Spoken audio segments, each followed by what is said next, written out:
OKB-ja kërkon pezullimin e Izraelit nga FIFA dhe UEFA për shkak të akuzave për gjenocid në Gaza.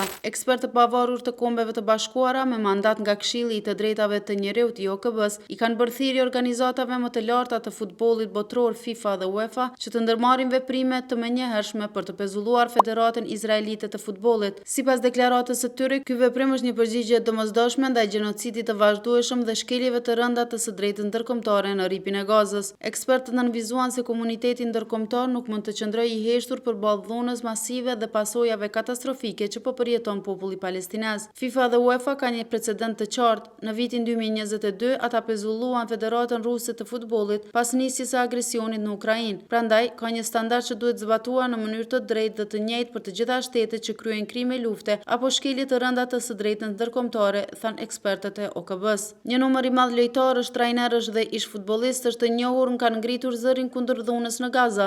Emra të tillë si Mesut Ozil, Mohamed Salah, Riyad Mahrez, Anwar El Ghazi dhe legjenda franceze Eric Cantona kanë shprehur publikisht solidaritetin me popullin palestinez dhe kanë dënuar veprime ushtarake izraelite. Protestat e organizuara janë zhvilluar edhe gjatë ndeshjeve zyrtare të klubeve evropiane dhe kombëtare, ku tifozët kanë shpalosur pankarta, kanë mbajtur minuta heshtje simbolike ose kanë ndërprerë ndeshje në shenjë proteste. Shumë kritika kanë akuzuar FIFA-n dhe UEFA-n për përdorimin e standardeve të dyfishta. Pas agresionit rus në Ukrainë, të dy organizatat sportive vepruan shpejt duke përjashtuar klubet dhe kombëtarën ruse nga garat ndërkombëtare për fshir Kupën e Botës. Ndërkohë ndaj Izraelit nuk është ndërmarrë asnjë veprim konkret pavarësisht raportimeve të shumta për krime të mundshme lufte dhe shkelje të drejtave të njerëzit. Është koha që sporti të qëndrojë në anën e drejtësisë dhe të mos përdoret si mjet për të legjitimuar shkelje të rënda të drejtave të njerëzit. Pezullimi i Izraelit nga aktivitetet ndërkombëtare sportive nuk është një akt politik, por një përgjigje morale dhe ligjore ndaj situatave të papranueshme, thuhet në deklaratën e ekspertëve të OKB-s. Derisa FIFA dhe UEFA nuk kanë dhënë ende një përgjigje zyrtare për këtë kërkesë, presioni ndërkombëtar vazhdon të rritet. Organizatat të drejtave të njerëzit si dhe aktivistë nga e gjithë bota